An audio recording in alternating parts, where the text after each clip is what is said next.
ام معبد ایک ضعیفہ عورت تھی جو اپنے خیمہ کے صحن میں بیٹھا کرتی تھی اور مسافروں کو کھانا پانی دیا کرتی تھی۔ سرکار علیہ السلام نے دیکھا کہ اس کے خیمہ کے ایک جانب ایک بہت ہی لاغر یعنی کمزور بکری ہے۔ دریافت فرمایا کیا یہ دودھ دیتی ہے؟ ام معبد نے کہا نہیں۔ آپ صلی اللہ تعالی علیہ وآلہ وسلم نے فرمایا اگر تم اجازت دو تو میں اس کا دودھ دو لوں؟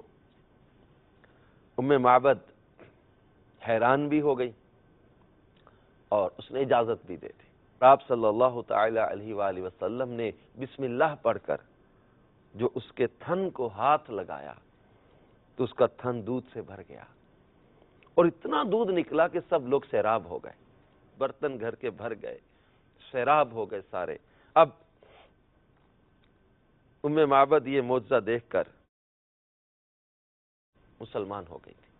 ام معبد کی وہ بکری جس کو اللہ کے حبیب صلی اللہ تعالی علیہ وسلم نے دست مبارک لگا اور وہ دودھ دینے لگ گئی تھی۔ ہجرت کے 18 سال بعد تک یہ بکری زندہ رہی اور برابر دودھ دیتی رہی، اور حضرت عمر فاروق رضی اللہ تعالی عنہ کے دور خلافت میں جب عام الرماد کا سخت قحط پڑا کہ تمام جانوروں کے تھنوں کا دودھ خشک ہو گیا، اور اس وقت بھی وہ بکری صبح و شام برابر دودھ دیتی رہی۔